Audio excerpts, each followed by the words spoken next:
In many ways, Backrooms is like nothing we've ever seen.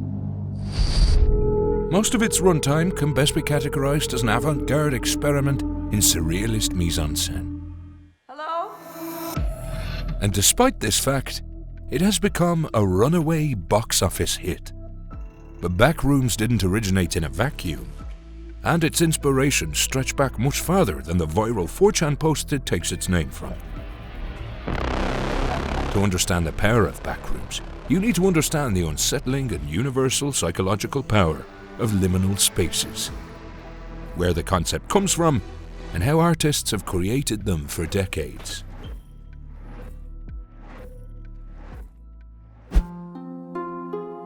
When you see the term liminal space on the internet, it is typically referring to an empty place that evokes a disorienting feeling of discomfort and surreality. Kane Parsons, the director of Backrooms, defines the term as such.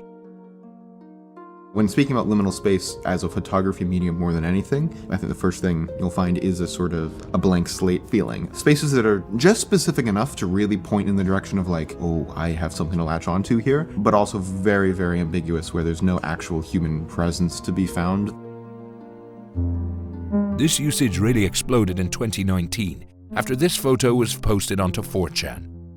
Users found themselves inexplicably drawn to it, and the term became popular across many different online communities. The idea of liminality, however, has existed long before this specific usage.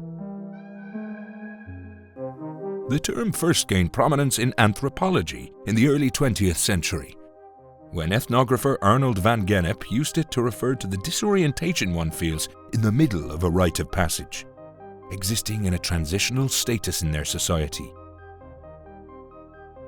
In Jungian philosophy, liminality was used to describe the process of becoming an individual, where a person must exist in a liminal space outside of normative social interactions in order to establish their identity.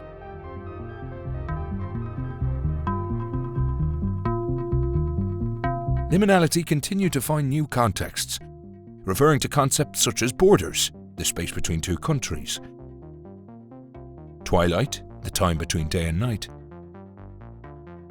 and architecture, space designed to transition between two rooms. So, in the most general sense, we can think of liminality as a state of betweenness, not quite one reality or another. That's why it's disorienting. Parsons ties this back to liminal spaces. I think in the true sense would typically be like connective tissue locations, so like anywhere that's not a final destination, like a living room, you might have some trouble classifying as liminal space, unless it's like the living room on the last day you were in your childhood house before you're moving out. The liminality can come from a few different vectors. And liminal spaces have existed in a wide variety of media, from the work of surrealists like Salvador Dali to video games like Portal and Half-Life. Liminal spaces also have an aesthetic quality that stretches beyond the strict definition of liminality. What exactly makes a liminal space look liminal? And how can filmmakers emphasize that liminality?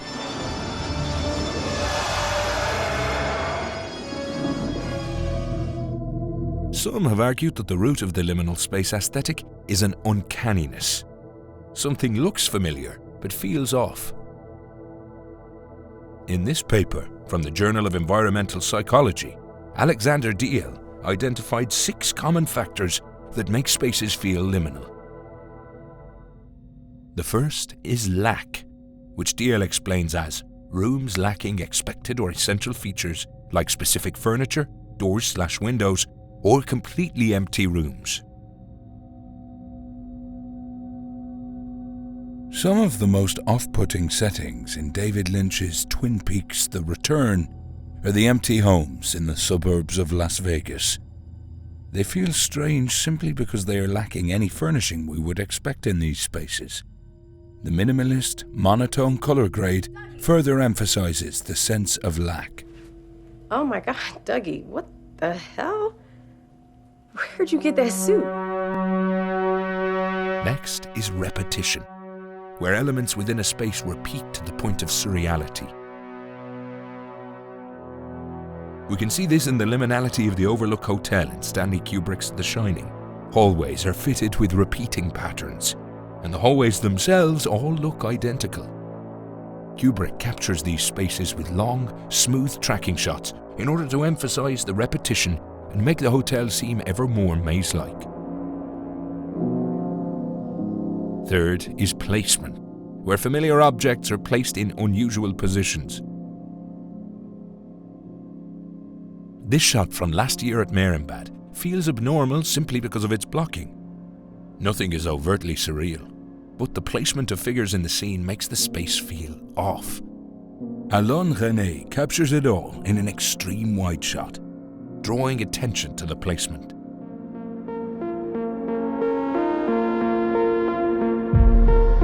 Then there's size distortion, where elements in a space are either too big or small. In the cell, Catherine prepares to enter Starger's mind. Then the realization comes slowly. As her size and perspective gradually shifts, she's already inside. Similarly, we have controlled distortion, where other variables like lighting or visual occlusion are combined. Vivarium uses both of these distortions to create a feeling of liminality. It uses perspective to make its settings look slightly too small, as though they are existing within toy houses. Meanwhile, the lighting is thoroughly unnatural, further building a sense of unreality in the otherwise mundane mise-en-scène.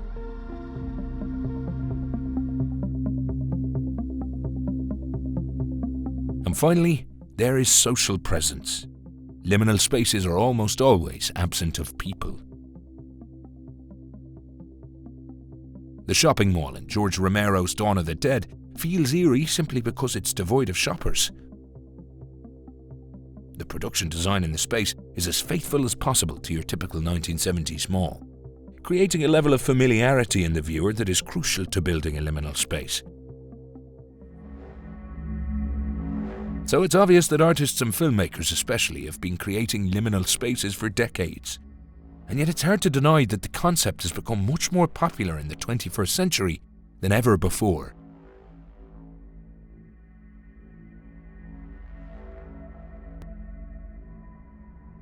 To many, the online obsession with liminal spaces is a product of a post-industrial, late-capitalist America, where familiar physical places have been hollowed out by increasing atomization and the rise of the internet.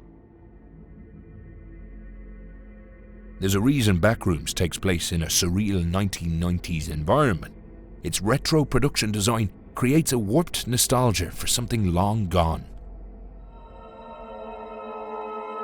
These ideas too have been utilized by media pre-Backrooms. Take Jem Cohen's Chain for example, which surveys the various sameness of amusement parks and office parks. Or We're All Going to the World's Fair, which examines the liminal spaces of online culture.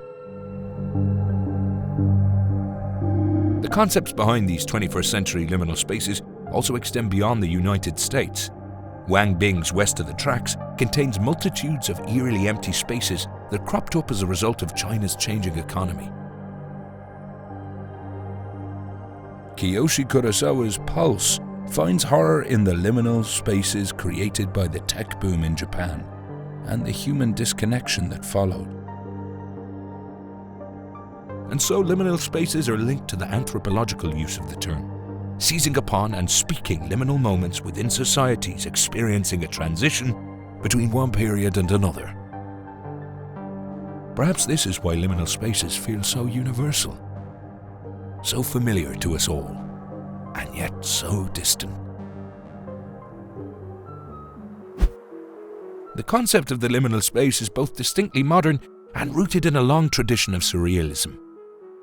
It's the latest iteration of artists' desire to distort the world so that we can see it more clearly. As Backrooms so deftly proves, liminal spaces aren't just scary. They can evoke nostalgia, curiosity, disorientation, and much more. And it's that complexity that keeps people coming back to them. Ready to create your own liminal space?